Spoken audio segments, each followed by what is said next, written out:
আজকের দিনটা বলছে সারাটা দিন অনেক ঠান্ডা যাবে।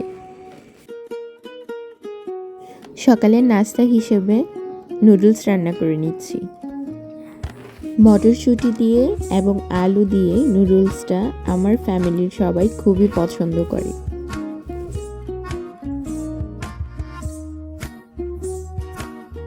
নাস্তা বানানো শেষ করে পুরো ঘরটা একটু গুছিয়ে নিচ্ছি। আমার বাসায় আসলে অনেক ধুলাবালি হয়, যার কারণে প্রতিদিনই আমার ক্লিন করতে হয়। ঘর গোছানো শেষ করে দুপুরের রান্নার জন্য চলে এসেছি। আজকে রান্না করছি হাঁসের ডিম ভুনা।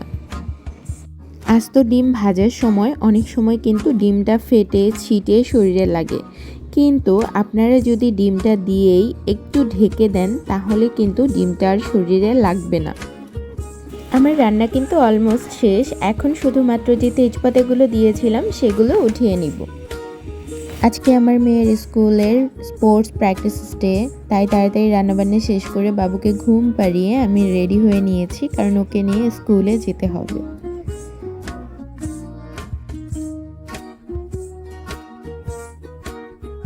এই যে আমরা রেডি হয়ে বেরিয়ে পড়েছি, আর আজকে আমাদের নিয়ে যাচ্ছে ওর বাবা।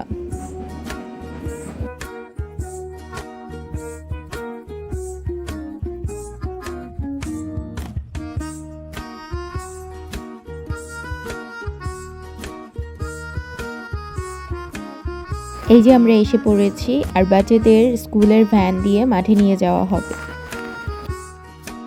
আমার মেয়ে যদিও খেলায় পার্টিসিপেট করতে চায়নি, বাট আমি এবং ওর বাবা দুইজনেই পুশ করেছি যে না, খেলাধুলা করার দরকার আছে।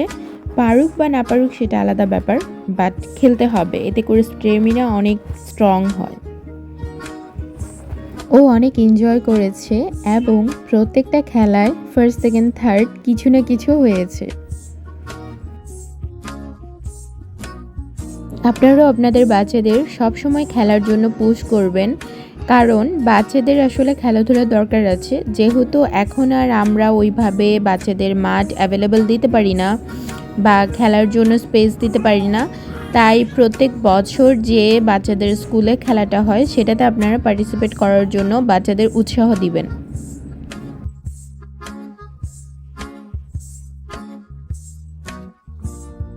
তো এই তো বাসায় এসে পড়েছি। এসে আমি আমার লাঞ্চটা কমপ্লিট করে নিচ্ছি, আর আমি এসে একটু বউখুদা এবং ডিম ভাজি করে নিয়েছি। যেহেতু আমি হাঁসের ডিম খাই না, তাই আজকে এটাই আমার লাঞ্চ। তো সবাই ভালো থাকবেন, আজকের মতো এখানেই শেষ করছি। আল্লাহ হাফিজ।